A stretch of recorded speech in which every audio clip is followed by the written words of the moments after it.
இயேசுவின் நாமத்தினாலே இந்த இணைப்பிலே கூடியிருக்கிற ஒவ்வொருவரையும் நான் வாழ்த்துகிறேன். यीशु मसीह के मधुर नाम से आए वाले हर एक को मैं स्वागत करती हूँ। ஒவ்வொரு புதிய நாளையும் தேவன் அவருடைய புதிய கிருபைகளாலும் வெளிச்சத்தாலும் நம்மளை நிறைத்து கொண்டிருக்கிறார். परमेश्वर हर प्रतिदिन सुबह में परमेश्वर के प्रकाश को देकर, नए कृपा को देकर हमें चलाते हैं। நீங்கள் எல்லாரும் விசேஷித்தமானவர்கள். आप हर एक जन विशेषित लोग हैं। எத்தனை பேர் நம்புறீங்க? कितने लोग इस बात को विश्वास करते हैं? நீங்கள் அழைக்கப்பட்டவர்கள். आप लोग बुलाए गए हैं। நீங்கள் தெரிந்தெடுக்கப்பட்டவர்கள். आप लोग चुने गए हैं। தேவனால் அன்பு கூறப்படுகிறவர்கள்.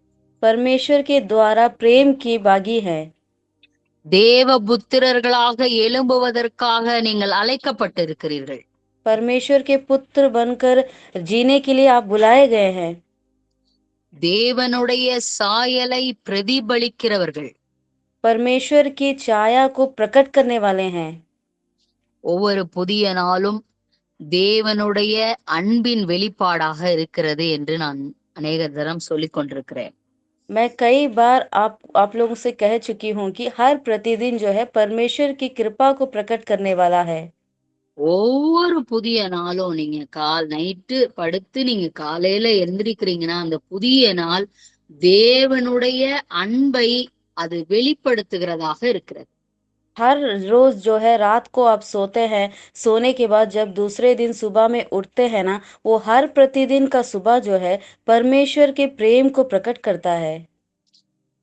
நம்ம அநேக நேரங்களிலே நம்ம என்ன நினைக்கிறோம்னா, ஆண்டவரை நெருங்குவது எப்படி எப்படி ரொம்ப ஆண்டவரை நெருங்கி இருக்கணும், அவர்கிட்ட நம்ம எப்படி சேர்றதுன்னு நிறைய பேர் வாஞ்சிக்கிறீங்க.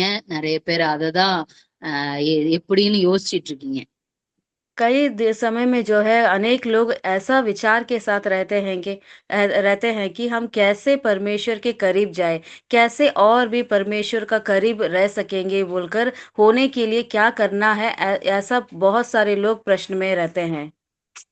இது ரொம்ப என்ன சொல்றது, இதுதான் நம்முடைய கிறிஸ்தவ வாழ்க்கையுடைய ஒரு முழு மனுக்குலத்துக்குரியதான ஒரு அடையாளம். இதை செய்தால்தான் அது நிறைவேற்றப்படும். ये जो है एक पूरे मानव जाति के लिए एक चिन्ह के रूप में यही रहेगा। என்னன்னா ஃபர்ஸ்ட் நீங்கள் யார் என்று அறிய வேண்டும். पहला कार्य यही है कि पहले इस बात को हम समझना है कि हम कौन है। நீங்கள் யார் என்று அறியும் பொழுதுதான் உங்களுக்குள் யார் இருக்கிறார் என்பதை நீங்கள் அறிய முடியும். आप कौन है करके समझने से ही आप में कौन है करके समझ पाएंगे। we must knowing ours. நம்மள யாருன்னு நம்ம கண்டிப்பா அறிய வேண்டியது மிக மிக அவசியம். हम कौन है इस बात को जानना बहुत आवश्यक है।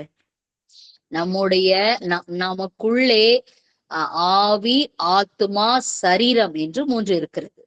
हमारे भीतर जो है आत्मा, प्राण और शरीर वो कहकर 3 है। ஒரு மனிதன் புதிய ஏற்பாட்ட முழுசா அறியணும்னா அவன் ஸ்பிரிட், சோல், பாடி இந்த 3ஐயும் அவன் அறிந்திருக்க வேண்டும். अगर एक व्यक्ति जो है पूरा नए नियम को जानना है तो इस बात को भी वो समझना जरूरी है कि आत्मा, प्राण और शरीर, இந்த ஆவி, ஆத்மா, சரீரத்தை நீங்கள் அறிய வேண்டும் என்றால் அதோட gateway to the spirit is a meditation. अगर आप आत्मा, प्राण और शरीर को अच्छी रीति में अगर समझना चाहते हैं तो उसका जो गेटवे है ना, वही है जो मेडिटेशन। இந்த மெடிடேஷன் இல்லாமல், இந்த தியானம் இல்லாமல் நீங்கள் ஆவியை, ஆத்மா, சரீரத்தை இவ்வொன்றையும் பிரிச்சு நீங்க பார்க்க முடியாது, புரிய முடியாது. अगर मेडिटेशन नहीं होगा, बिना मेडिटेशन का आप आत्मा, प्राण और शरीर इन तीनों को जो है आप समझ नहीं पाएंगे। we don't know meditation. இந்த மெடிடேஷனை குறித்ததான அறிவு, ஞானம் இல்லை என்றால் ஆவி, ஆத்மா, சரீரத்தை நீங்கள் ஒன்றுமே புரியவே முடியாது. अगर मेडिटेशन का ज्ञान ही आपको नहीं है, कैसा करना है, क्या है, अगर यही नहीं है तो आप अपना आत्मा, प्राण और शरीर को भी नहीं कभी भी नहीं समझ पाएंगे। அநேகர் யூடியூப்ல பார்த்து கொண்டிருக்கிறீர்கள், ஆன்லைன் மூலமாக புதிதாக இணைந்து கொண்டிருக்கிறீர்கள். அவர்களுக்கென்று அநேக காரியங்களை நாங்கள் கற்றுக் கொடுத்து கொண்டிருக்கிறோம். தியானம் என்று இந்த நாட்களிலே அநேக காரியங்களை கற்றுக் கொடுத்து கொண்டிருக்கிறோம். अनेक लोग जो है यूट्यूब के द्वारा आप देखते हैं, नए नए आत्मा जो है हमारे साथ जुड़ते हैं, ऑनलाइन मीटिंग में आते हैं। इन दिनों में मेडिटेशन के बारे में और भी बहुत सारे कार्यों को हम सिखाते हैं। நீங்கள் வேதத்திலே பார்ப்பீர்கள் என்றால், ஈசாக்கு தியானித்துக் கொண்டிருந்தான் என்று போடப்பட்டிருக்கிறது. आप वचन पर देखेंगे तो बाइबल में ईसाक जो है ध्यान कर रहा था लिखा हुआ है, யோசுவா தியானித்துக் கொண்டிருந்தான் என்று போடப்பட்டிருக்கிறது. और यहोशू भी ध्यान करता था। யோசுவா 1வது அதிகாரம் 8வது வசனத்தில் போடப்பட்டிருக்கிறது, இரவும் பகலும் அதை தியானித்துக் கொண்டிருப்பாயாக என்று போடப்பட்டிருக்கிறது. और यहोशू पहला अध्याय का 8वां वचन में ऐसा लिखा है कि दिन और रात परमेश्वर के वचन को ध्यान करता था। If you unlock the spiritual secrets, you have go through the meditation. நீங்கள் ஆவிக்குரிய ரகசியங்களை அறிய வேண்டும் என்றால், நீங்கள் தியானத்தின் மூலமாக, அதாவது மெடிடேஷனின் மூலமாகத்தான் அதை நீங்கள் புரிய முடியும், அறிய முடியும். अगर आपको आत्मिक रहस्य को जानना है तो पक्का जो है आप मेडिटेशन के द्वारा ही उसको आप जान सकते हैं। நீங்க தியானம்னு நீங்க சொன்னா மெடிடேஷன்னா ஏதோ ஒரு புதிய வார்த்தை என்று நினைத்துக் கொள்ளக்கூடாது. வேதத்திலே ஈசாக்கு, யோசுவா, தாவீது இன்னும் அநேக பரிசுத்தவான்கள் தியானத்தை அவர்கள் கடைபிடித்திருக்கிறார்கள். அதிலேதான் அநேக ஆவிக்குரிய ரகசியங்களை பெற்றிருக்கிறார்கள். आप इस मेडिटेशन वर्ड को सुनकर आप अजीब मत होइए। ध्यान करना है बोलने से आप अलग से ऐसा मत देखिए, क्योंकि हमारे पवित्र शास्त्र में पुराने नियम के लोग योसुआ हुआ है और दाऊद हुआ है, कई पवित्र लोग जो है ईसाक ने भी ध्यान किए हैं। ध्यान के द्वारा बहुत सारे आत्मिक बातों को उन लोग प्राप्त किए। தியானம் என்று சொன்னால், ஐயோ நான் நானு நான் தியானம் பண்ணதே இல்லையே, ஐயோ மெடிடேஷன்னா அப்படின்னா என்ன அப்படின்னு இந்த உலகத்துல இருக்கிற ஒருத்தர் கூட சொல்ல முடியாது. ये ध्यान करना बोलने से क्या है, ऐसा करके नहीं, मैं नहीं जानता हूँ कर, ऐसा कोई व्यक्ति नहीं है जो दुनिया में नहीं बोल सकते। அப்படியே ஆச்சரியமா நீங்க பார்க்கலாம். அப்படியா, அப்படின்னா அப்படின்னு யோசிக்கலாம் நீங்க. என்ன காரணம்னு சொல்றேன்னா, ஒவ்வொரு நாளும் ஏதோ ஒன்றை நாம் தியானித்துக் கொண்டுதான் இருக்கோம் ஒவ்வொருவரும். आप ऐसा ये क्या है बोल के अचंभित मत होइए, क्योंकि हर दिन जो है हर एक जन कुछ ना कुछ बात को ध्यान करते रहते हैं। தியானம் என்று சொன்னால் ஒரே வார்த்தையில சொல்றது என்னன்னா, ரிப்பீட்டடா திரும்ப திரும்ப திரும்ப திரும்ப உங்கள் எண்ணங்களிலே ஓடுகிறதான ஓட்டம், திரும்ப திரும்ப நீங்கள் யோசிக்கிறதான காரியத்தை தான் தியானம் என்று சொல்லுகிறோம். आप ध्यान बोलने से आप लगातार किस बात को आप सोचते रहते हैं ना, लगातार उसी कार्य को जब आपका थॉट्स सोचते रहता है, उसी को कहते हैं कि ध्यान। ஒருத்தவங்க ஃபார் எக்ஸாம்பிள் ஒரு உதாரணத்துக்கு நான் சொல்லுகிறேன். ஒருத்தவங்க யாரோ ஒரு வார்த்தைய உங்களை பத்தி ஒரு வார்த்தைய உங்களை உங்களை சொல்லிட்டாங்க. அத சொல்லிட்டா அந்த வார்த்தையை எடுத்து இவங்க இப்படி சொல்லிட்டாங்க, இவங்க இப்படி சொல்லிட்டாங்க, ஏன் இப்படி சொல்லிட்டாங்க, யார் சொல்லியிருப்பா, எதனால சொல்லியிருப்பாங்க அப்படின்னு நீங்களா ஒன்ன ரிப்பீட்டடா அதே அதே இன்க்ரீஸ் பண்ணி கற்பனை பண்ணி அதையே ஃபோக்கஸ் பண்ணி அது மேலேயே கவனம் வச்சு நீங்க யோசிச்சுக்கிட்டே இருக்கீங்க பாருங்களேன். That is called meditation. ये कैसा होगा बोलकर मैं कहती हूँ, अगर कोई किसी आपको कुछ बुरा बोल दिए हैं, बुरा शब्द कुछ बोल दिए, उसके बाद आप उसमें इतना दिल टूटने के बाद आप उसी को सोचते रहते हैं कि ये क्यों बोला, किस वजह से बोला, किस कौन बोल के दिया, ऐसा उसी पर आप फोकस करके ध्यान से रहते हैं ना, उसी को कहते हैं कि ध्यान मेडिटेशन। நம்மளுக்கு நம்மளுடைய சரீரத்திலே, நம்மளுடைய இருதயத்திலே, நம்முடைய மனதிலே இன்பில்ட்டாவே ஒரு விதமான ஒரு மெமரி பவரும், ஒரு விதமான மெடிடேஷன் பண்ணுகிறதான வல்லமையும் ஏற்கனவே இன்பில்ட்டாவே உள்ள இருக்கு. हमारे शरीर में देखिए, हमारा हृदय में ऑलरेडी जो है मेमोरी करने का एक ध्यान जो है हमारे शरीर में इनबिल्ड ही रहता है। உள்ளேயே நம்ம இந்த தியானம் பண்ணக்கூடியதான அந்த வல்லமை, அந்த பலன் ஏற்கனவே உள்ள இருக்கு. ध्यान करने का सामर्थ्य और बल पहले से ही हमारे शरीर में है।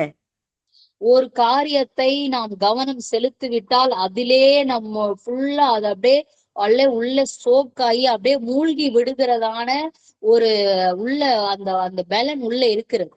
अगर एक कार्य को अगर हम सोच लिए तो उसी में डूब जाने तक का एक बल जो है हमारे शरीर में पहले से ही है। அப்புறம் ஏன் சிஸ்டர் நம்ம தியானம் பண்ண மாட்டேங்கிறோம், அப்புறம் ஏன் மெடிடேஷன்னா ஒண்ணுமே புரிய மாட்டேங்குது அப்படின்னு நீங்க கேட்கலாம். फिर क्यों सिस्टर मुझसे ध्यान करना हो नहीं पाता, क्यों मेडिटेशन नहीं होता करके आप पूछ सकते हैं। அந்த தியானத்தை அப்படியே தலைகீழா எதிர்மறை எண்ணங்களுக்கு நாம் திருப்பி விட்டோம். उस ध्यान को जो है हम ऐसा ही रिवर्स कर दिए कि नेगेटिव थॉट्स में।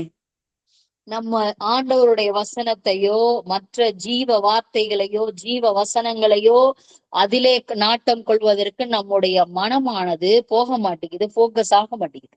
हमारा हृदय देखिए परमेश्वर के वचन में और परमेश्वर का वादा वचन में, उनके जो जीवन देते वाले वचन में हमारा दिल और दिमाग नहीं जाता। காரணம் என்னன்னா, இந்த விழுந்து போன ஆதாமின் சாயலில் இருக்கிற ஒருவராலும் இந்த டைரக்ஷனை, இந்த வழிய, இந்த கேட்வேய மாத்த முடியாது. क्योंकि कारण क्या है बोलने से, जो गिरा वाला आदम जो है ना, उसमें हम रहते हैं, उस वजह से उनके द्वारा वो जो मेडिटेशन करने का जो गेटवे है ना, उस पर नहीं जा पाते। நீங்க முதலாவதாக அப்ப என்ன பண்ணணும் அப்படின்னு கேட்டீங்கன்னா, முதலாவதாக நாம் யார் என்பதை அறிந்து கொள்ள வேண்டும். எப்படி முதலாம் ஆதாம் மரணத்தை கொண்டு வந்தானோ, அதே போல இரண்டாம் ஆதாமாகிய இயேசு கிறிஸ்து ஜீவனையும் அழியாமையும் கொண்டு வந்திருக்கிறார். அது நாம் பெற்றிருக்கிறோம் என்கிறதான உணர்வு உங்களுக்கு இருக்க வேண்டும்.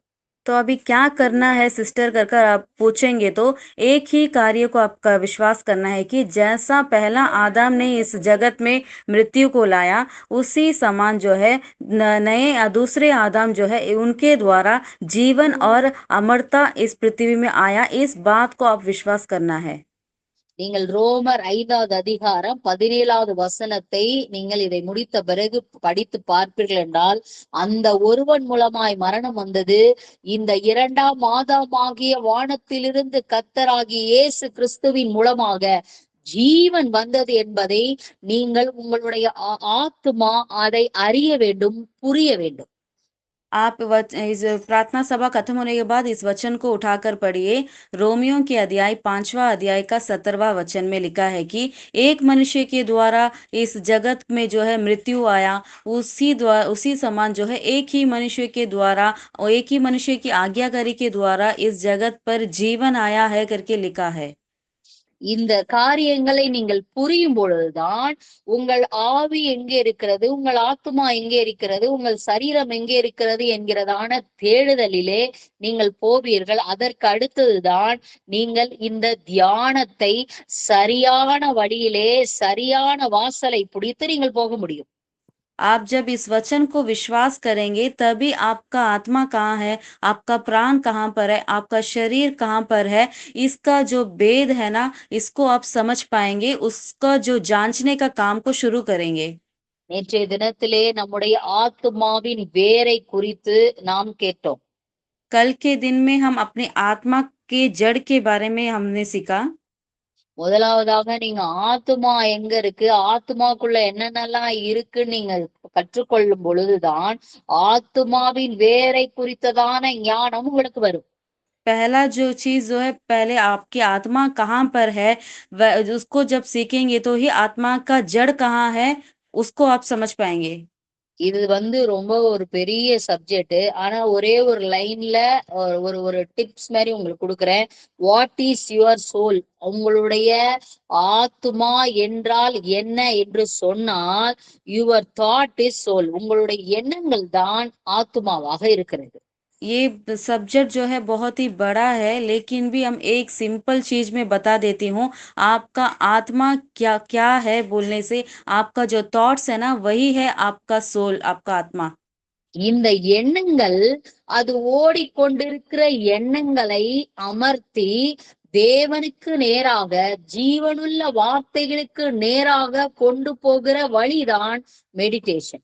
आपका जो ये थॉट्स है ना, जो चलते रहता है, आपके भीतर जो आपका सोच विचार, उसको जो है शांत कर कर परमेश्वर के वचन, जो जीवन देता वाला वचन की ओर जब फेरेंगे, यही है मेडिटेशन। நீங்க வந்து யோசிக்கலாம், என்ன சிஸ்டர் இத யாராவது ஃபாலோ பண்ணிருக்காங்களா அப்படின்னு நீங்க யோசிச்சீங்கன்னா, நிறைய உதாரணங்களை கொடுக்க முடியும் வேதத்திலிருந்து. अभी आप सब प्रश्न कर सकते हैं कि क्या सिस्टर ऐसा सब कोई किए हैं क्या पूछेंगे तो किए हैं कई पवित्र लोग जो है बाइबल में मैं बता सकती हूँ कि कई पवित्र लोग इस बात को किए हैं।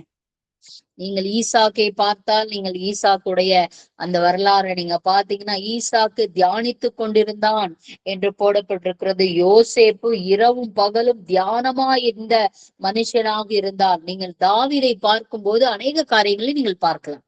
आप ईसाक के चरित्र को देखेंगे तो वहां पर लिखा है कि ईसाक ने ध्यान किया करके उसी प्रकार यूसुफ ने भी किया, दाऊद राजा ने भी किया। தாவீதை நீங்க பாத்தீங்கன்னா, நம்முடைய தாவீது தான் அநேக தியானத்தை குறித்து சங்கீதங்களிலே நீங்கள் 1ல இருந்து நீங்க வந்து 150 சங்கீதம் இருக்கு பாருங்களேன். அந்த 150 சங்கீதங்களிலே அநேக காரியங்களை தேவனுக்கும் அவனுக்கும் உள்ள இந்த தியான முறையிலே தான் அநேக வெளிப்பாடுகளை அவன் பெற்றிருக்கிறான். आप देखिए कई लोग जो है इस ध्यान को किए हैं, लेकिन विशेष जो है दाऊद ने उनके ज्ञान को वो कैसा ध्यान करने का ज्ञान को इतना प्राप्त किया है कि भजन संगीता पहला अध्याय से लेकर 150 तक आप देखिए परमेश्वर और उसका बीच का जो ध्यान है उसको पूरा लिखा हुआ है। நீங்க சங்கீதம் 4:4 கீழ்ப்பகுதியிலே படிப்பீர்கள் என்றால், உங்கள் படுக்கையிலே உங்கள் இருதயத்தில் பேசிக்கொண்டு அமர்ந்திருங்கள் என்று போடப்பட்டிருக்கிறது. अब भजन संगीता अध्याय 4 का 4वां अध्याय में लिखा हुआ है कि आप जब सोते हैं ना, लेटते वक्त परमेश्वर को ध्यान करिए करके लिखा है। நீங்கள் சங்கீதம் 63:6 படிப்பீர்கள் என்றால், என் படுக்கையின் மேல் நான் உம்மை நினைக்கும் போது ராச்சாமங்களில் உம்மை தியானிக்கிறேன் என்று தாவீது சொல்கிறார். और भजन संगीता 64 अध्याय में आप पढ़कर देखेंगे तो मैं जब लेटा रहता हूँ, मेरे जो पलंग पर जब मैं लेटा हूँ, तब मैं परमेश्वर को याद करता हूँ, उनको ध्यान करता हूँ करके लिखा है। இது வந்து பெட் மெடிடேஷன். இது வந்து படுத்திருக்கும் பொழுது கூட தேவனோடு நமக்கு இருக்கிறதான உறவை சீராக, ஒழுங்காக நாம் வைத்திருக்க முடியும். மிகவும் நெருக்கமாக வைத்திருக்க முடியும். ये एक जो है ये बेड मेडिटेशन कहते हैं, जब हम लेटते हैं सोने के समय जो है परमेश्वर के साथ एक संगति में होकर रहने का एक मेडिटेशन है। நீங்க வந்து சங்கீதம் 46:10 பார்ப்பீர்கள் என்றால், நீங்கள் அமர்ந்திருந்து நானே தேவன் என்று அறிந்து கொள்ளுங்கள் என்று சொல்லுகிறார். भजन संगीता 44 का 10वां वचन में लिखा है कि तू शांत होकर मैं ही परमेश्वर हूँ करके आप ध्यान करिए करके लिखा हुआ है। நீங்க வந்து பிரேயர்ல ஜெபத்துல பாத்தீங்கன்னா லாட் ஆஃப் மோட் இருக்கு. இது வந்து இது மெடிடேஷன் மோடு. இது வந்து எல்லா விதமான காரியங்களையும் சரியான முறையிலே உங்கள் ஆவியிலிருந்து, உங்கள் ஆத்துமாவிலிருந்து தேவனை நெருக்கமாக இன்னும் நெருங்கி அவரை இன்னும் அறியக்கூடியதான வழிமுறைகளை நான் சொல்லிக் கொண்டிருக்கிறேன். कई सारे रास्ता है जो आपकी आत्मा से आप परमेश्वर तक पहुंचने का कई रास्ता है, उसको मैं कहती हूँ। சங்கீதம் 62:1-5 எல்லாம் சொல்லப்பட்டிருக்குது. தேவனை நோக்கி என் ஆத்துமா அமர்ந்திருக்கிறது என்று और சொல்லப்பட்டிருக்கிறது. और भजन संगीता 62 अध्याय में ऐसा लिखा है कि परमेश्वर को ही मेरे पर ताकते हुए मेरी आत्मा शांत रहता है करके लिखा हुआ है। தாவீது தன்னுடைய ஆத்துமாவிற்கு அநேக காரியங்களை கற்றுக் கொடுத்திருக்கிறார். 42வது சங்கீதத்துல நீங்க பாத்தீங்கன்னா, 103வது சங்கீதத்துல பாத்தீங்கன்னா, எல்லா அதிகாரங்களிலும் ஆத்துமாவிற்கு தேவனை குறித்த ஞானத்தை அவன் கற்றுக் கொடுக்கிறான். आप भजन संगीता 42 में देख सकते हैं और 103 पर देख सकते हैं कि परमे दाऊद जो है अपनी आत्मा को सिखाता है। ஆத்துமாவே நீ ஏன் கலங்குகிறாய், ஏன் தேங்குகிறாய் என்று ஆத்துமாவோடு பேசுகிறான். और वो अपनी आत्मा से ही बात करता है कि हे मेरी आत्मा, तू अंदर ही अंदर क्यों व्याकुल होता है, क्यों दुख होता है करके कहता है। ஆத்துமா வியாகுலமா அழுது புலம்பி தலையில அடிச்சுக்கிட்டு இருக்கு. அதுக்கு என்ன காரியத்தை சொல்லி கொடுக்க வேண்டும், அவனுக்கு அந்த ஞானம் இருந்தபடியினாலேதான் ஆத்துமாவுக்கு கற்றுக் கொடுக்கிறதான பலனை அவன் பெற்றிருந்தான். और आत्मा देखिए वहां पर वो व्याकुल होता है। वो आत्मा जब व्याकुल होता है, उसको क्या सिखाना है, कैसे शांत करना है, इस कार्य को दाऊद ने सिखाता है। நீங்க இந்த ஞானத்தை நீங்கள் பெறவில்லை என்றால் ஆத்துமாவுக்கு நீங்க வேற ஏதாவது கத்து கொடுத்துட்டே இருப்பீங்க. நீ ஒண்ணும் இல்ல, நீ உனக்கு ஒண்ணும் கிடைக்காது, உனக்கு யாரும் இல்ல, நீ தனிமைப்படுத்தப்பட்டவள்னு நீங்க அதுக்கு வேற மாதிரி கத்து கொடுத்துட்டு இருப்பீங்க. अगर इस ज्ञान को अगर आप प्राप्त नहीं किए हैं, तो आप अपनी आत्मा को कुछ और बात को आप सिखाते होंगे। वो क्या है बोलने से, तू तो लायक नहीं है, तुझे कुछ भी नहीं मिलेगा, ऐसा नेगेटिव थॉट्स के द्वारा आप उसे सिखाते होंगे। ஆத்துமாவுக்கு நீங்க தான் டீச்சர், நீங்க தான் அதுக்கு கற்றுக் கொடுக்கிறதான ஆசிரியர், நீங்க தான் அதுக்கு எல்லாத்தையும் தேவனை குறித்ததான ஜீவனுள்ள காரியங்களை, தேவனை குறித்ததான தேவனுக்குள் இருக்கிறதான மகிமையை நீங்கள் தான் உங்கள் ஆத்துமாவிற்கு கற்றுக் கொடுக்க வேண்டும்.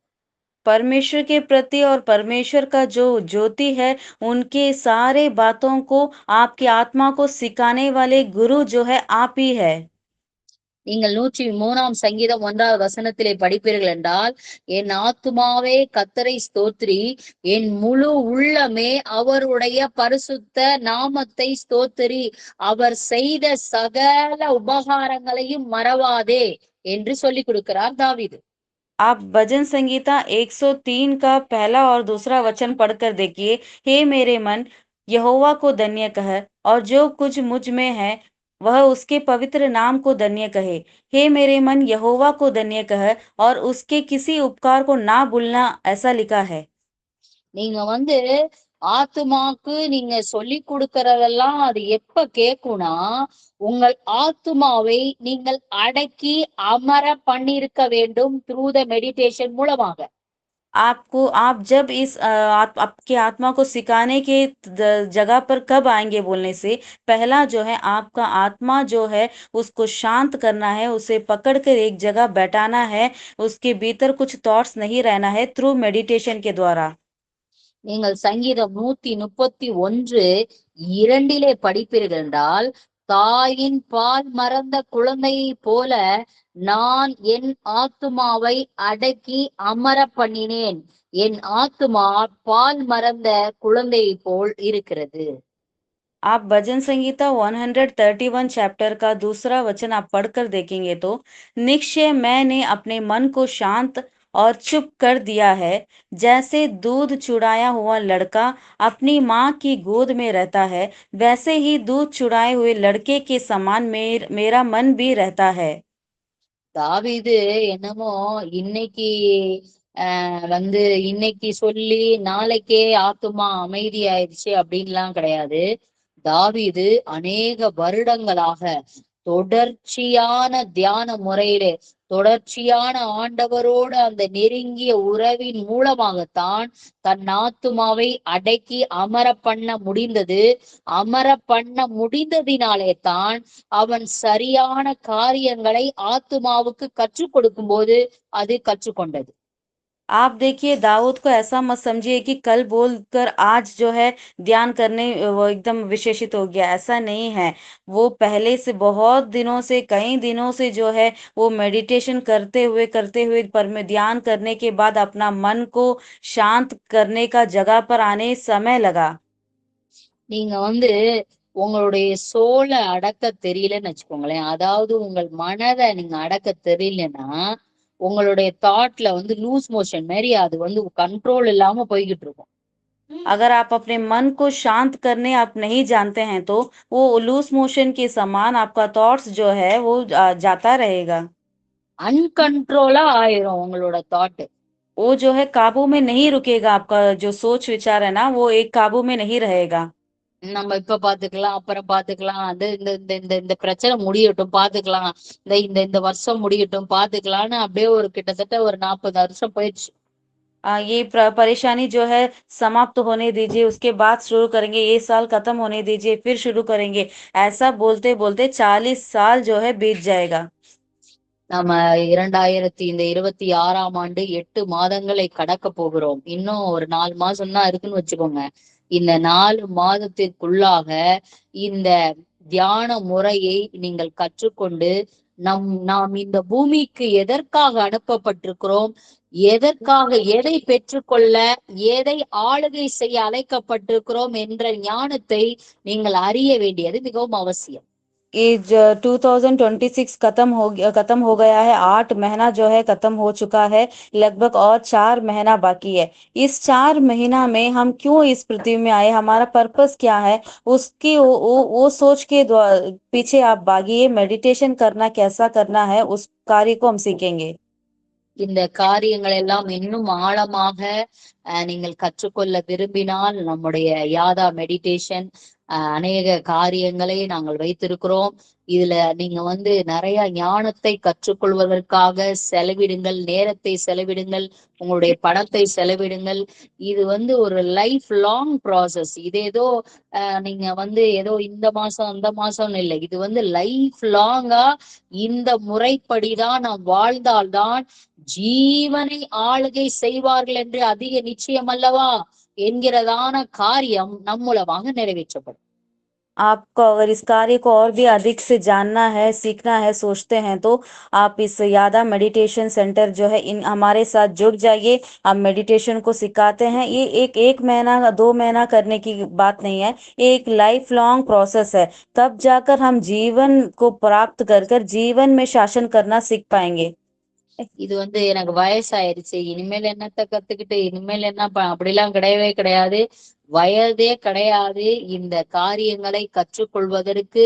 இதை நீங்கள் கற்றுக்கொள்ளும் போது இந்த உலகத்தில் வாழ்கிறதான வாழ்க்கை, அது வேலையாக இருக்கட்டும், எப்பேற்பட்ட சூழ்நிலையாக இருக்கட்டும், ரொம்ப லேசாக லகுவாக எல்லாவற்றையும் நீங்கள் முறியடித்து நீங்கள் முன்னேறி செல்ல முடியும். आप मुझे ये सब नहीं आता है करके आप बोलने से ऐसा नहीं होगा, आप कर पाएंगे। ये आपका जो समस्या है ना, जो भी जितने भी प्रॉब्लम्स में आप रहते हैं वो सब एक आसान से आपको जो है आसान लगने लग जाएगा। ஏனென்றால் இந்த பூமிக்கு நீங்கள் ஜெயிக்க வந்திருக்கிறீர்கள், வாழ வந்திருக்கிறீர்கள், சுகமாய் இருக்க வந்திருக்கிறீர்கள். கர்த்தர் அதை உங்களுக்கு செய்ய உதவி செய்வாராக. क्योंकि आप इस संसार में जो है जीतने के लिए आए हैं, शासन करने के लिए आए हैं। आप परमेश्वर आप सभी को आशीष करेंगे। எல்லாவற்றையும் அறிந்து புரிந்து ஞானத்தை பெற்று செயல்படுங்கள். கர்த்தர் உங்களை ஆசீர்வதிப்பாராக. Have a nice day. सारी बातों को आप समझकर आप ज्ञान के साथ जीने के लिए आप शुरू करिए। परमेश्वर सभी को आशीष करेंगे।